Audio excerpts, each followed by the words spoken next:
Im heutigen Video möchte ich ganz gerne diese beiden Serien hier miteinander vergleichen. Und zwar ist das einmal das Centella Unscented Serum von Purito und das Skin 1004 Hyaluron Serum. Und falls ihr euch jetzt fragen solltet, was dieses Centella überhaupt sein soll, hier kommt nochmal eine ganz kurze Erklärung. Tigergras bzw. indischer Wassernabel soll einen beruhigenden Effekt auf die Haut haben. Es kann reizlindernd wirken und in gewissen Konzentrationen sogar die Wundheilung beschleunigen. Wir finden diesen Pflanzenextrakt in den meisten Hautpflegeprodukten unter der Bezeichnung Centella Asiatica Extrakt vor.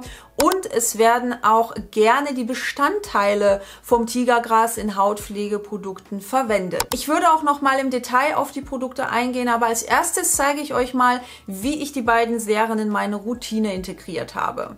Zunächst gehe ich mit einem günstigen Gesichtswasser und so einem wiederverwendbaren Wattepad über mein Gesicht, um einfach die Überreste der Nacht zu entfernen, weil ich zum Beispiel Acelainsäure gern abends verwende, vor allem lokal, und dann habe ich hier und dort noch so ein paar Krümel, die ich gerne entfernen möchte, bevor ich mit meiner morgendlichen Hautpflege weitermache. Dann benutze ich als nächstes mein eigenes Gesichtswasser mit 4% Niacinamid, 2% Panthenol, 2% Ectoin und 2% Grüntee-Extrakt.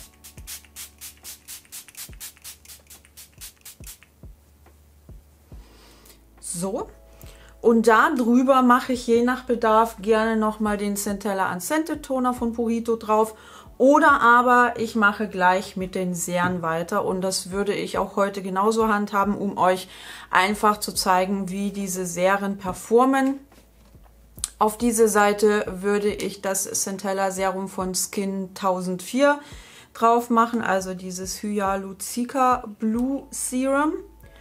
Und hier muss ich echt sagen, dass ich die Verpackung nicht gerade optimal finde, weil man das Serum nur schwer hier rausbekommt.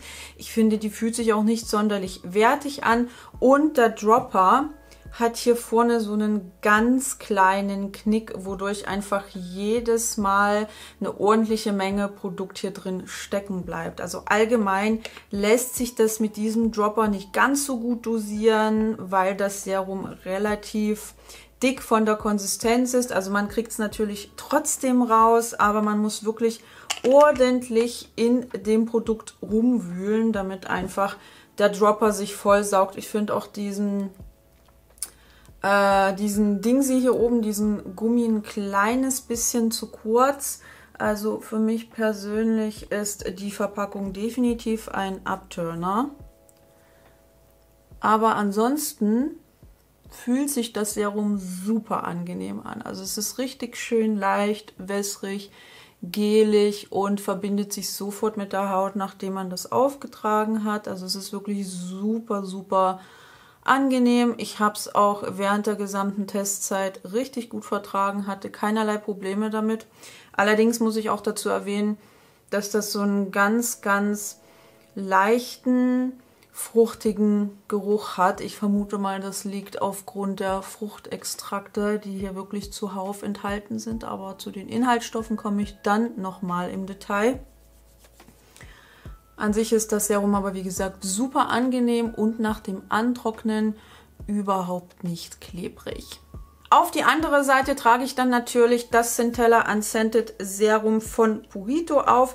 Hier finde ich die Verpackung deutlich besser. Der Pumpmechanismus funktioniert wunderbar und ich finde es einfach sehr, sehr viel praktischer, als einfach jedes Mal mit diesem viel zu kurzen Dropper in das Produkt reingehen zu müssen und dann, je nachdem, ob man Glück hat oder nicht, genug Produkt auftragen zu können. Mit diesem Pumpspender funktioniert es natürlich deutlich einfacher und er ist definitiv angenehmer in der Dosierung.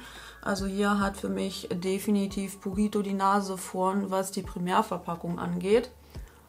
Und auch das Serum fühlt sich wunderbar leicht und wässrig an. Eigentlich sind die sich von der Konsistenz sogar relativ ähnlich. Beide sind gelig, wässrig und werden nach dem Auftrag, also sobald man anfängt, das zu verreiben, so richtig schön wässrig leicht, ohne jegliche Klebrigkeit. Und zu guter Letzt trage ich dann natürlich noch meine Sonnencreme auf. Die dürfen wir nicht vergessen. In diesem Fall wie so oft das Isntree Hyaluronic Acid Watery Sun Gel.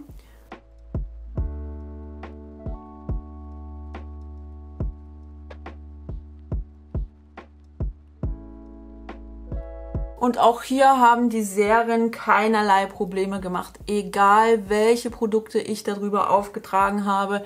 Nichts wurde klebrig, nichts hat sich abgerollt, nichts hat komisch miteinander interagiert und deswegen finde ich auf jeden Fall beide Serien, was das angeht, richtig, richtig großartig. So sieht das Ganze jetzt fertig aus und es fühlt sich super, super angenehm an. Das ist jetzt auch nicht übermäßig klebrig oder so. Es fühlt sich nicht schwer auf der Haut. Dann ist es richtig schön leicht mit einem dezenten Ticken Pflege aufgrund der Sonnencreme, die ich aufgetragen habe. Aber die Serien darunter machen keinerlei Probleme. Hier rollt sich nichts ab. Es fühlt sich sehr angenehm, nahezu schwerelos an. Und ganz unabhängig von den Produkten, die ich mit den Serien kombiniert habe, die Performance war immer dieselbe. Also die haben sich nie abgerollt, die haben nie komisch mit den Produkten interagiert, was ein riesengroßer Pluspunkt ist. Okay, dann kommen wir jetzt mal zu den Inhaltsstoffen und als erstes würde ich ganz gerne was zu den Konzentrationsangaben sagen. Und zwar findet man ja ganz oft auf koreanischen Produkten Konzentrationsangaben zu gewissen Pflanzenextrakten. Allerdings ist das so, dass im koreanischen Bereich das so reguliert ist, dass in diesen Extrakten, also in den Konzentrationsangaben dieser Extrakte, auch eben die Lösungsmittel wie zum Beispiel Wasser enthalten sind, Stabilisatoren und natürlich auch Konservierungsstoffe. Das heißt, wenn da steht 49% oder 100% Tigergrasextrakt, dann ist sozusagen Wasser inkludiert oder andere Lösungsmittel, Konservierungsstoffe, Stabilisatoren und so weiter und so fort. Aber was das Purito Centella Unscented Serum angeht, ist neben dem Tigergrasextrakt natürlich auch noch Niacinamid enthalten. Das kann feuchtigkeitsbindend wirken, das kann Entzündungen vorbeugen. Dann ist auch noch Ceramid NP drin.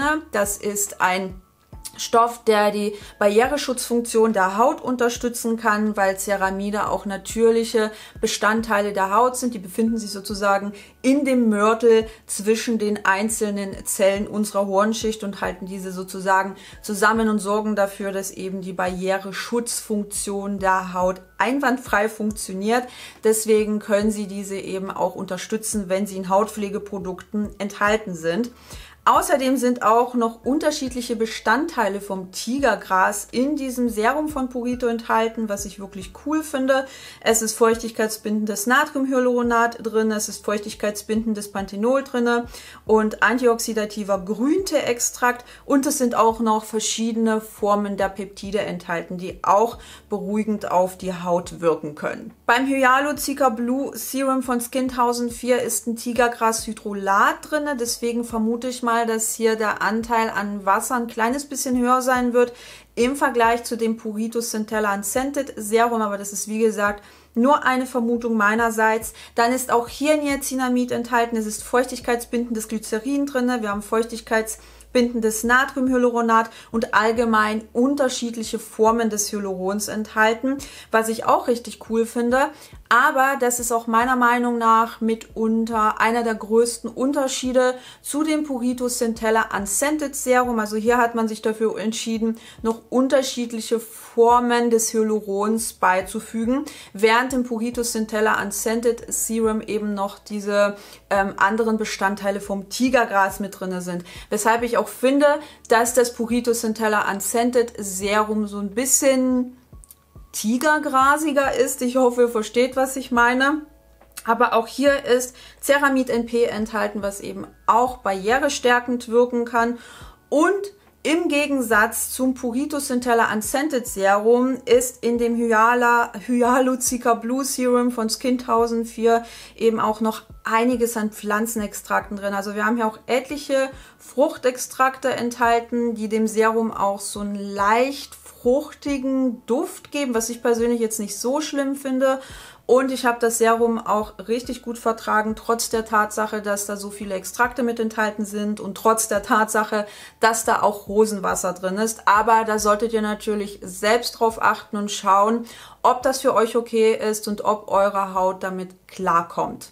Was die Formulierung betrifft, muss ich sagen, dass ich das Serum von Purito ein kleines bisschen mehr bevorzuge, aber das liegt daran, dass hier unter anderem eben noch die anderen Bestandteile vom Tigergras verwendet wurden. Ich finde einfach, dass das dem Namen ein kleines bisschen mehr gerecht wird, und da ich ja auch noch andere Produkte habe, die verschiedene Formen des Hyalurons enthalten, brauche ich das jetzt nicht unbedingt noch zusätzlich in meinem Centella Serum, aber das ist wie gesagt persönliche Präferenz, und deshalb finde ich einfach, was die Zusammensetzung angeht, das Purito Centella Unscented Serum ein kleines bisschen besser. Preislich unterscheiden sich beide Serien natürlich auch. Während man für das Purito Centella Unscented Serum ca. 32 € je 100 Milliliter bezahlt, kostet das Hyalucica Blue Serum um die 53 € je 100 Milliliter, was meiner Meinung nach schon ein ziemlicher Preisunterschied ist.